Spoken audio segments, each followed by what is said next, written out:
Hey everybody, thank you so much for watching this video today, and I'm going to talk a little bit about something that is a little bit less commonly known in the United States of America about our history, and about something a little bit of a darker aspect of our history. But I think that this is one of the most important things for people to learn, because along with the other evils in American history, the other injustices that have taken place, this injustice is also very pivotal for what our country believes in, what our movements believe in, and I think that there's a reason why this history isn't necessarily taught today and really understood today, and that is the history of American eugenics,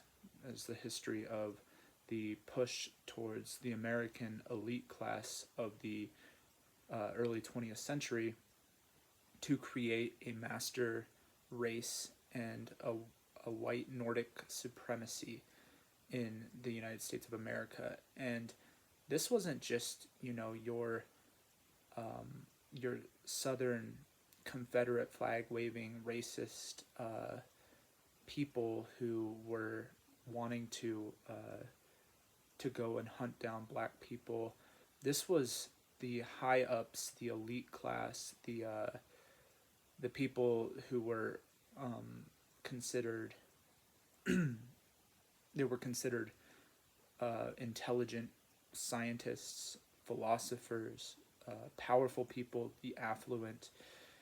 And why this history probably isn't taught about eugenics is because so many of these people and institutions that were in support and propagating American eugenics, and even exporting those ideas to other countries, including Nazi Germany, and aiding Nazi Germany in their crusade against certain races and people who were disabled.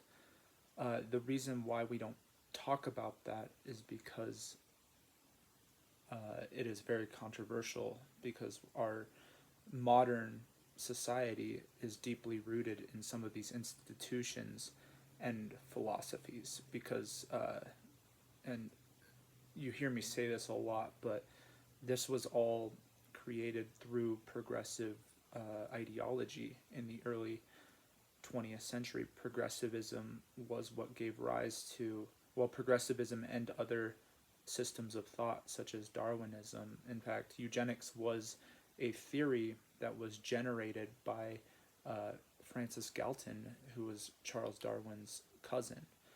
And then there was a different Charles named Charles Davenport, who was involved with the push to, Francis Galton wasn't, he just developed the theory of eugenics. He wasn't responsible for trying to implement eugenics, which was the study of passing down of hereditary genes, and the study of genetics, which is a part of the root word of eugenics, genetics.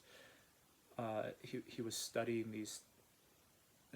Francis Galton was developing this theory, but other people wanted to apply this theory of eugenics, which had itself emerged from Darwinian evolution, and to apply it to the human race, in order to, just like you could breed out and breed in certain qualities in plants or animals, and create and manipulate the breed, manipulate the stock, manipulate the races. You could presumably do that with human beings as well. And in order to kind of push this, they had to create a system of understanding who were racially fit and who were racially unfit. Excuse me, not just racially fit, but genetically fit.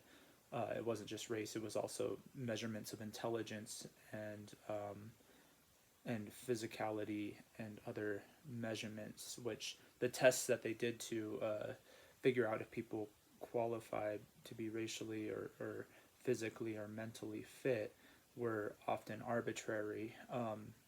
And these are where we first see um, certain intelligence tests like the intelligence quotient test, the IQ test that we have today, was first created to differentiate intellectually unfit from intellectually fit, and then these intelligence quotients were often pitted against certain races like black people versus European white Europeans, to show the intellectual superiority of white people over others. And the problem was that this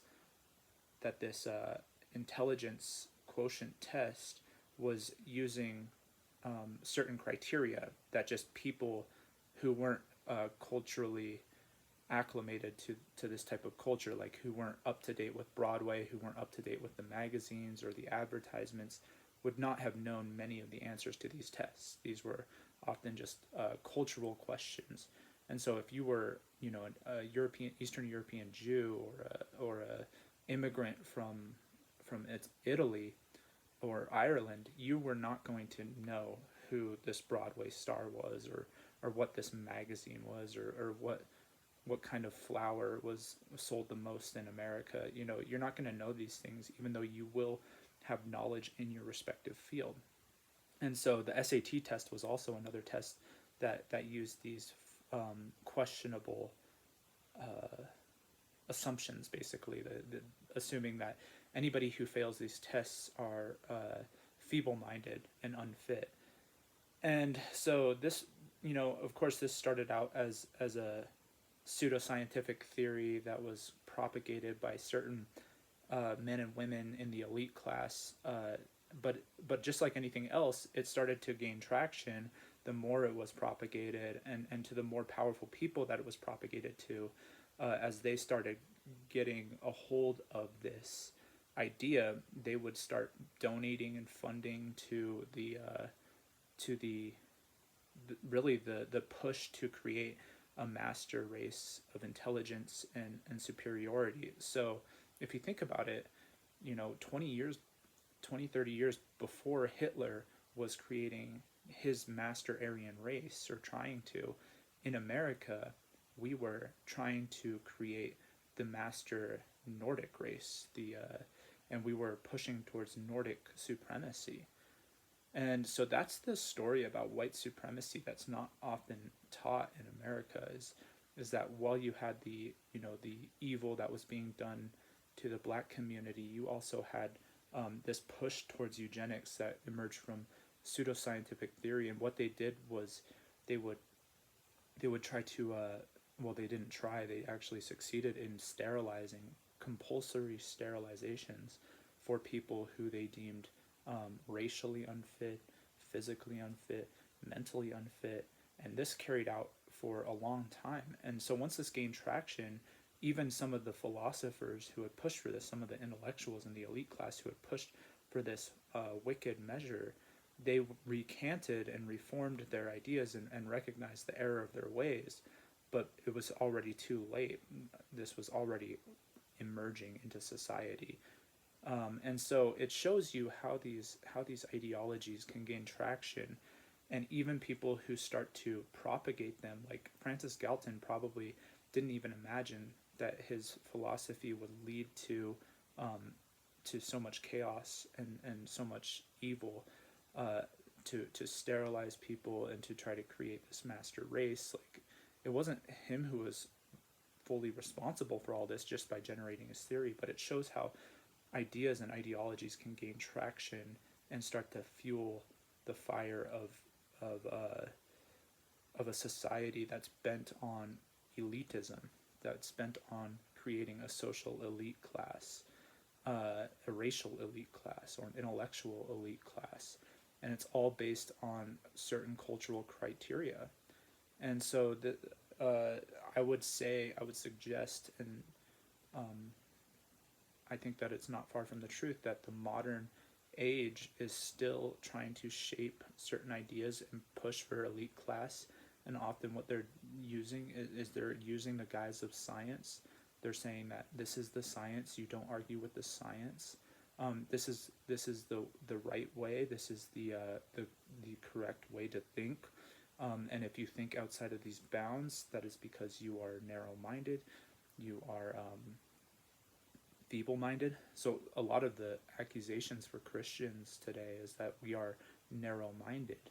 And you think of that compared to 100 years ago, they were pinning these labels on people, feeble-minded, if you didn't pass the correct cultural criteria. Sorry, that was a lot of alliteration there. But somebody like me, if I challenged abortion, which is really just an extension of this eugenics movement, and the most clear instance of eugenics existing today, if I challenge abortion, then I am narrow-minded. Even though I write an entire book on abortion, which is going to come out hopefully soon, I have a whole book that I've written about the subject, I'm considered uneducated. I'm considered stupid because why? Well, I don't hold to the correct cultural position on that subject. I am very much against what the culture is doing in that area. And so it shows you just how 100 years ago that these, history repeats itself. There's nothing new under the sun. These ideologies, they gain traction, and even when people start to recant or regret the ideas that they propagated, oftentimes it's too late once it's adopted by society en masse.